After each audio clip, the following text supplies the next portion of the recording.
안녕하세요. 이번에는 농업에 대한 시계열 통계를 작성하는 데 사용한 자료와 그 자료들이 가지고 있는 문제점을 해결하기 위해 이루어진 추계나 보정 연구에 대해 살펴보도록 하겠습니다. 농업에 대한 행정 통계나 조사 통계는 20세기에 들어와서 본격적으로 작성되었지만 조선시대에도 농업의 추이를 보여주는 행정 통계가 다소 남아 있습니다. 양반가나 문중, 동계 등이 남긴 농업 관련 정보들을 취합하여 농업의 장기적인 변동을 추적하는 연구 성과도 볼만한 것이 있기에 이 통계에 대해서도 설명하겠습니다. 그리고 농업에 대한 행정 통계나 조사 통계가 발전한 20세기에도 식민지기와 대한민국기는 조사된 통계의 양과 질에서 상당한 차이가 있기에 이 양 시기를 나누어서 고찰하도록 하겠습니다. 조선 왕조는 경지 면적을 결부지에 근거하여 산정하였는데 결은 토지 생산성을 반영한 면적 단위로서 과세의 기본 단위로 활용하였습니다. 조선 후기에는 매년의 작황을 조사하여 재해 정도에 따라 조세를 감면해 줄 면적을 지역별로 할당하여 주었는데 이와 같은 행정적 조치는 도별 과세 면적 단위에 대한 시계열 통계를 행정통계로 남겨놓았습니다. 여기에서는 이 자료를 활용하여 1744년부터 1909년까지의 과세 면적 단위로 파악한 도별 경지 면적을 제시하였는데 수세결수는 1830년대까지는 감소 추세를 보이다가 이후 완만한 상승 추세를 보였으나 19세기 말까지 18세기 중반 수준을 회복하지는 못했습니다. 이것이 경지 면적의 감소를 의미하는지, 조선 왕조의 토지 파악 능력의 감소를 의미하는지는 좀 더 살펴볼 일입니다.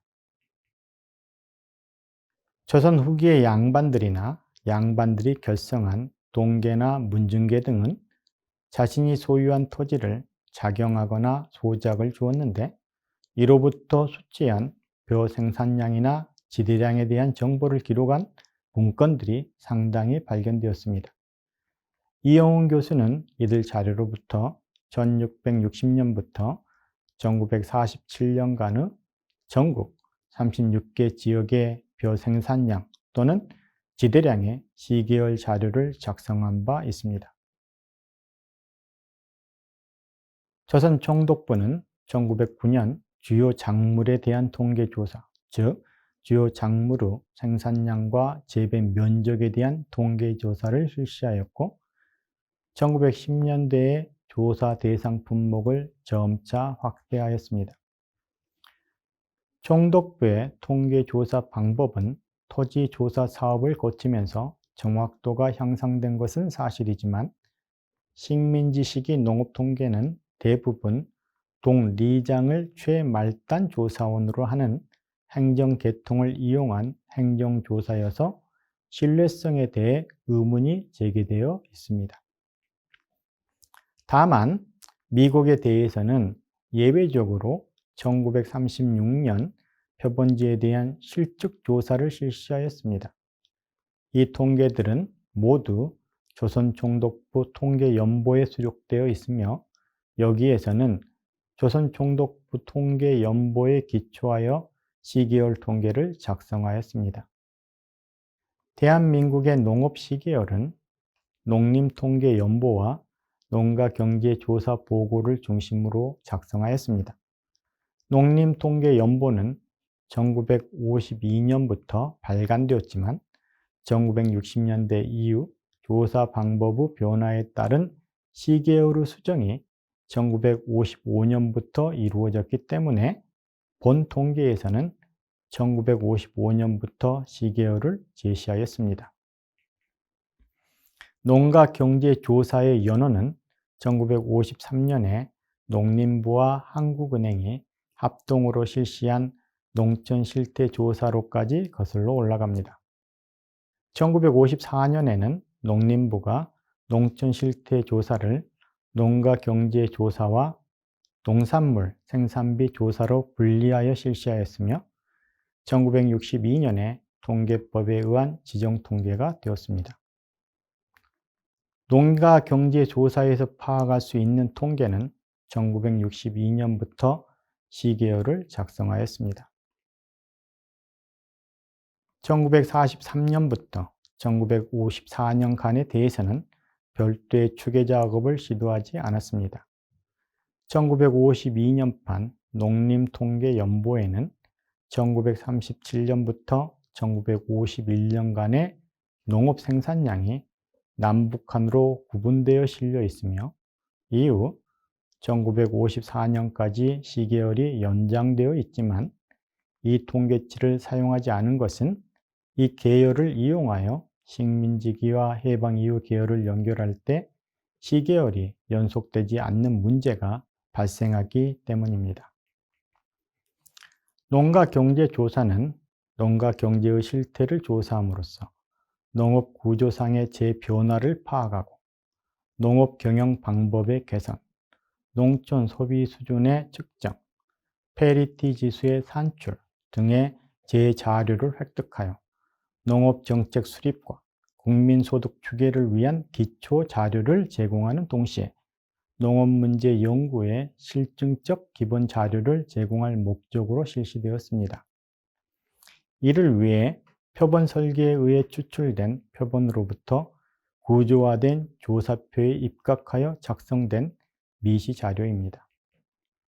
1962년의 조사 항목을 보면 동태 조사 사항으로는 농가 가구원의 구성, 취업 상황 및 교육 정도, 농업 경영지, 농업 노동 및 작업 상황, 노동 생산성 및 토지 생산성, 농가 수지, 농업 초수익, 농업 경영비, 농가의 겸업 수지, 농가 소득, 농가의 가계비, 농가의 조세 공과금, 농산물 수확량, 농가 구매품 및 소비자재 소비량, 작업별 농업노동 투하량, 농가 재산의 증가 및 감소, 농가 경제 잉여 및 손실 등이고 정태조사 사항으로는 농가의 자산, 농가의 농산물 재고량, 농가의 생산자재 재고량, 농가의 현금 및 준현금,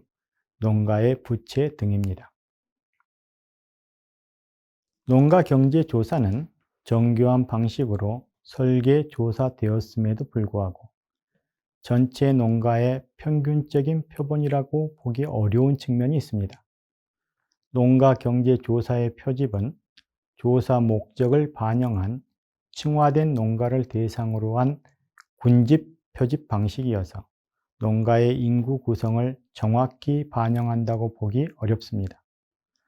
65세 이상 인구 비중이 농림통계연보의 그것보다 증가율이 둔화된 것은 한 예입니다. 농가경제조사는 여러 차례 표본 설계 및 조사 방법의 변화가 있었는데 특히 2003년 표본 설계 및 조사 방법의 변화는 그 이전과 크게 변화했습니다. 2003년에는 2000년 농업총조사 결과를 이용하여 제8차 표본 개편을 하였으며 농가경제조사 1계보와 농가원부도 근본적으로 변경되어서 2003년 전후에 양시계열을 그대로 연결할 수 없습니다. 본 시계열에서는 양자를 계략적으로 연결한 두 기준의 시계열을 동시에 제시하였습니다. 식민지기 이후 농업 장기 시계열 관련 추계와 그에 기초한 연구도 적지 않게 축적되어 있습니다. 황수철 농정연구센터 이사장은 1996년에 한국농업의 산출, 투입 및 생산성 추계 연구라는 제목의 박사학위 논문을 제출하였는데 이 논문에는 1955년에서 1992년까지의 투입, 산출과 생산성 추계가 포함되어 있습니다. 박섭 교수는 1999년에 경제학 연구에 1912년부터 1940년에 한국농업생산통계라는 논문을 게재했는데, 이 논문에는 1912년부터 1940년까지의 농업생산이 추계되어 있습니다.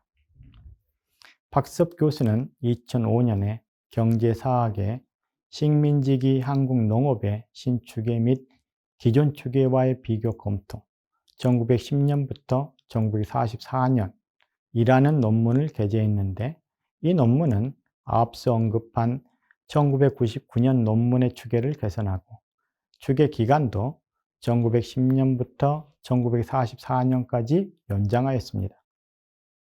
황수철, 유영봉, 박섭, 조석권 네 분은 2003년에 한국의 장기농업통계 1910년에서 2001년을 발간하였는데, 통계서에는 1910년부터 2001년까지의 농업 산출 및 투입이 정리되어 있습니다.